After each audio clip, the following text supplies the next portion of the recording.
আমি আজকে ক্লাস 10 এর গ্যাসের আচরণ চ্যাপ্টারে ছাত্রছাত্রীদের এই প্রমাণ বায়ুমণ্ডলীয় চাপ বা চাপের যে বিভিন্ন একক তার সাথে আয়তনের একক এই নিয়ে কিছু কনফিউশন থাকে। তো সেই কনফিউশন দূর করার জন্য আমি এই ক্লাসটা করছি। এখানে আমরা বায়ুমণ্ডলীয় চাপের একক এবং গ্যাসের আয়তন নিয়ে বিস্তারিতভাবে একটু আলোচনা করার চেষ্টা করছি, তোমরা খুব মন দিয়ে দেখো। তো প্রথমে যেটা আসছে সেটা হচ্ছে, দেখো, প্রমাণ বায়ুমণ্ডলীয় চাপ, এটাকে অনেক সময় বলা হয় এটিএম বা অ্যাটমসফেরিক প্রেসার।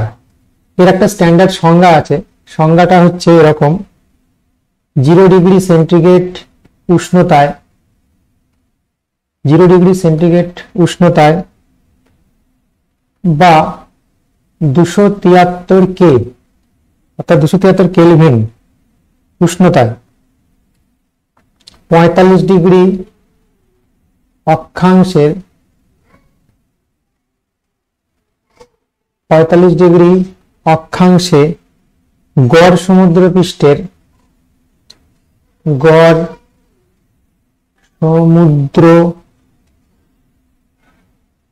পৃষ্ঠের পৃষ্ঠে 76 সেমি উঁচু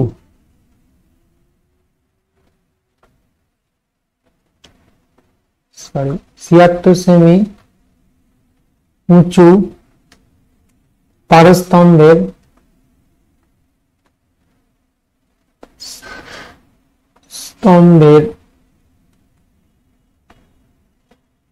চাপ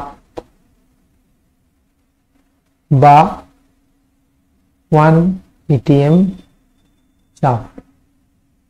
0 ডিগ্রি অর্থাৎ এখানে একটা স্ট্যান্ডার্ড সংজ্ঞাটা নেওয়া হয় যেটা ইন্টারন্যাশনালি গ্রাহ্য, অর্থাৎ সকল বইয়ের এই একটা পৃথিবী জুড়ে যত বই আছে তাতে একটা স্ট্যান্ডার্ড সংজ্ঞা দেওয়ার জন্য এরকম একটা জায়গায় মাপা হয়েছে যে 0 ডিগ্রি সেন্টিগ্রেড উষ্ণতায় 45 ডিগ্রি অক্ষাংশে গড় সমুদ্র পৃষ্ঠে 76 সেমি উঁচু পারস্তম্ভের চাপ বা 1 atm চাপ। তাহলে এবার আমরা দেখবো যে প্রমাণ বায়ুমণ্ডলীয় চাপ মানে কত পাস্কাল বা ডাইন পার বর্গ সেন্টিমিটার চাপ, এটা আমাদের আগে দেখতে হবে। তাহলে প্রমাণ বায়ুমণ্ডলীয় চাপ মানে হচ্ছে 1 atm চাপ। এটা ভালো করে বোঝো। atm চাপ মানে হচ্ছে অ্যাটমসফেরিক প্রেসার। তো 1 atm চাপ বা প্রমাণ বায়ুমণ্ডলীয় চাপ is equal to 76 সেমি পারস্তম্ভের চাপ। 76 সেমি পারস্তম্ভের চাপ কত আমরা জানি, H rho g formula use করব। এখানে H হচ্ছে 76 আর পারদের ঘনত্ব হচ্ছে 13.6 গ্রাম পার সিসি, আর আমার অভিকর্ষ একক G হচ্ছে 980। তাহলে এত ডাইন পার বর্গ সেমি সিজিএস পদ্ধতিতে আমরা এলাম। তাহলে এটা গুণ করলে আমরা যেটা পাবো সেটা হচ্ছে কত, 1.1013 ইন্টু 10 টু দি পাওয়ার 6 ডাইন পার বর্গ সেমি। এটা যদি আমি এসআই তে কনভার্ট করি, আমরা জানি চাপ হচ্ছে পাস্কাল 1 PA। এসআই পদ্ধতি যদি আমরা ইউজ করি তাহলে এসআই তে চাপের একক pascal is equal to 1 newton per metre square. তাহলে 1 নিউটন মানে হচ্ছে 10 to the power 5 dine, R 1 metre মানে হচ্ছে 10 to the power whole square, এত ডাইন পার বর্গ সেমি। তাহলে ইজ ইকুয়াল টু আসবে এটা 10,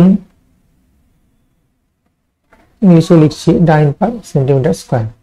তাহলে 1 pascal is equal to 10 dyne per centimetre square. তাহলে এইটা যদি আমি এখানে পুট করে দিই তাহলে আমরা যেটা দেখতে পাচ্ছি 1.013 into 10 to the power 5 newton per metre square বা 1.013 into 10 to the power 5 pascal.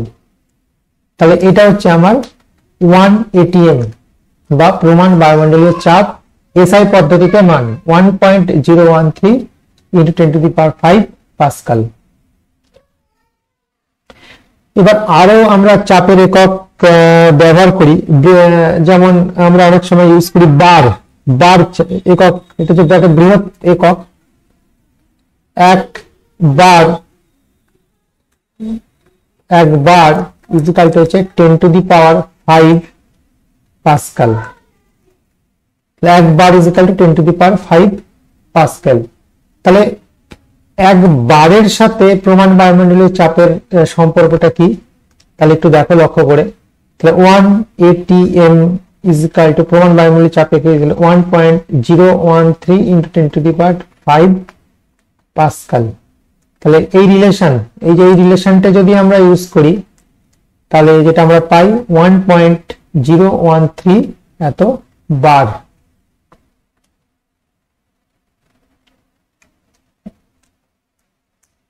তাহলে যেহেতু একবার 10 to the power 5 Pascal, 10 to the power 5 Pascal মানে হচ্ছে একবার, তার মানে 1.013 বার। তাহলে 1 ATM ইকুয়াল টু 1.013 বার। চাপের একটা ক্ষুদ্রতম একক আছে, সেটা হচ্ছে টর। চাপের ক্ষুদ্রতম, এটা হচ্ছে বৃহৎ একক। এটা মনে রাখবে, চাপের বৃহৎ একক। আচ্ছা, এবার চাপের ক্ষুদ্রতম একক হচ্ছে টর, TORR, টর। তাহলে এক টরের সংজ্ঞাটা এরকম, এক টর ইকুয়াল টু 1 mm পারদ স্তম্ভের চাপ। 1 mm পারদ স্তম্ভ চাপ মানে হচ্ছে 10 টু দি পাওয়ার -1, 1 mm পারদ মানে 10 to the power -1 centimetre into 13.6 into 980 এত ডাইন পার সেন্টিমিটার স্কয়ার। তাহলে এটা করলে যেটা আসবে সেটা হলো 13.6 ইন্টু 98 করলে আসছে 1332.8 ডাইন পার সেন্টিমিটার স্কয়ার। তো এটা ইকুয়াল টু যেটা আসছে 10 দিয়ে যদি আরো ভাগ করে দিই তাহলে 133.28 এত পাস্কাল। তো এই হচ্ছে তোমার রিলেশন গুলো। তাহলে এক টর হচ্ছে চাপের ক্ষুদ্র একক। তাহলে যদি টর এককে এটিএম প্রকাশ করি তাহলে কি আসে একটু লক্ষ্য করো। তাহলে টর এককে আমাদের একক যেটা আসছে 1 ATM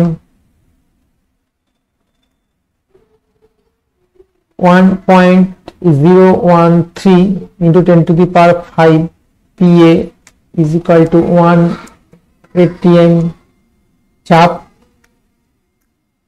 তাহলে 1 PA is equal to 1 by 1.013 into 10 to the power 5 ATM চাপ। তাহলে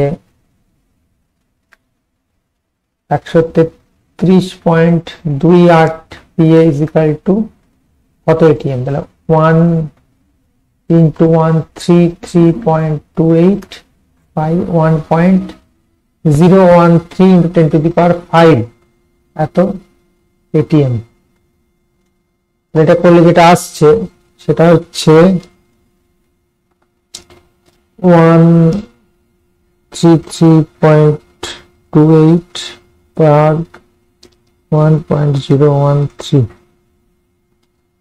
ইজ ইকুয়াল টু যেটা আসছে সেটা হচ্ছে এরকম একটা 1.31.56 বা 57 into 10 to the power minus 5 atm। তো 1 টর is equal to 131.57 into 10 to the power 5 minus 5 atm। তো এই হলো আমাদের চাপের বিভিন্ন একক। এই চাপের বিভিন্ন এককগুলো আমি একবার তোমাদের দেখিয়ে দিই। সেটা হচ্ছে প্রমাণ বায়ুমণ্ডলীয় চাপ হচ্ছে এটা। তাহলে এইটা একটু মনে রাখবে, 1 পাস্কাল মানে হচ্ছে এত ডাইন পার বর্গ সেন্টিমিটার বা 1.013 নির্ভর। চাপের বৃহৎ একক কি? চাপের বৃহৎ একক হচ্ছে বার। 1 বার মানে হচ্ছে 10 to the power 5 পাস্কাল। তাহলে 1 atm কে আমরা বারে কনভার্ট করেছি, এটা একটু ভালো করে বোঝার চেষ্টা করবে। চাপের ক্ষুদ্র একক হচ্ছে টর।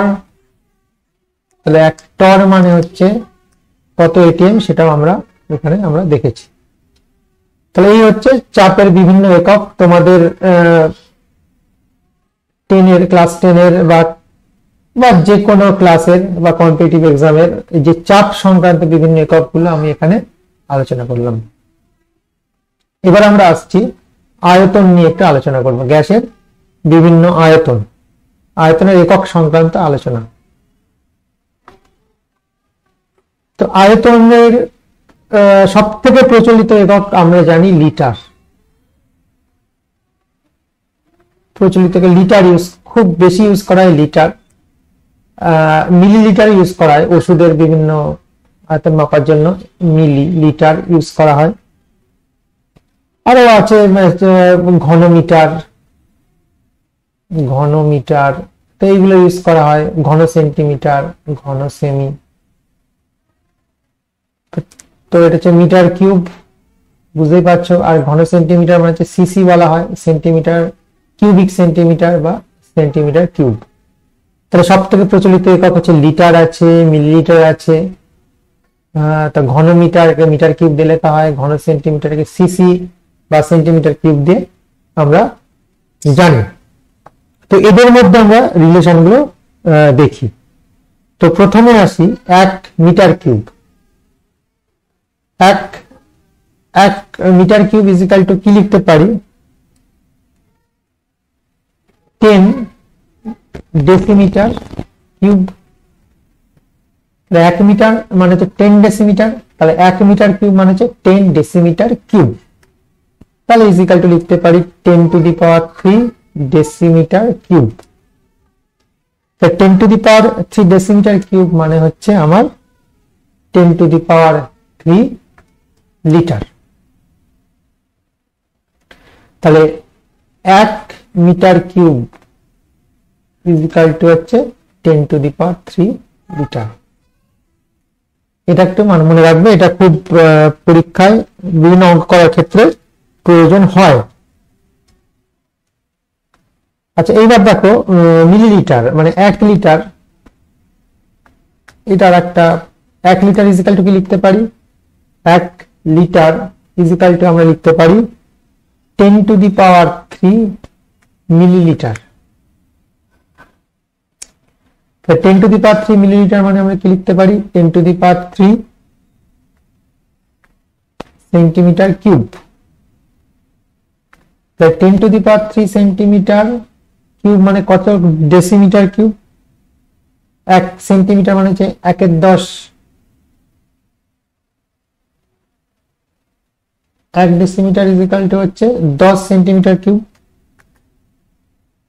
1 সেমি ইজ ইকুয়াল টু 1/10 ডেসিমিটার, অর্থাৎ 10 to the power -1 ডেসিমিটার। আর 10 to the power 3 is equal to কি লিখতে পারি? 10 to the power -1 decimetre cube is equal to হচ্ছে 10 to the power 3 into 10 to the power -3 decimetre cube is equal to 1 decimetre cube. তো 1 litre is equal to 1 decimetre cube. তাহলে এইগুলো কিন্তু তোমরা একটু একক মানে আয়তনের এককগুলো একটু ভালো করে কনভার্সন গুলো একটু দেখো, এগুলো পরীক্ষায় আসতে পারে। হয়তো একটা ডেটাতে লিটার দিল, একটা ডেটাতে মিটার দিল, তো সেক্ষেত্রে যাতে কনভার্সন গুলো ভালো করে তোমরা করতে পারো, সেটা এই জন্যই আমি এই জিনিসটা একটু দেখালাম। তাহলে আয়তনের একক গুলো একটু আশা করি একটু ভালো করে দেখো কিভাবে কনভার্সন গুলো আমরা করলাম। এগুলো কিন্তু পরীক্ষার যে গ্যাসের চ্যাপ্টারের অঙ্কগুলো আছে মাধ্যমিক পরীক্ষার, সেটাতেও অত্যন্ত কিন্তু এগুলো দরকার হবে। তো আজকের ক্লাস এখানেই শেষ হলো।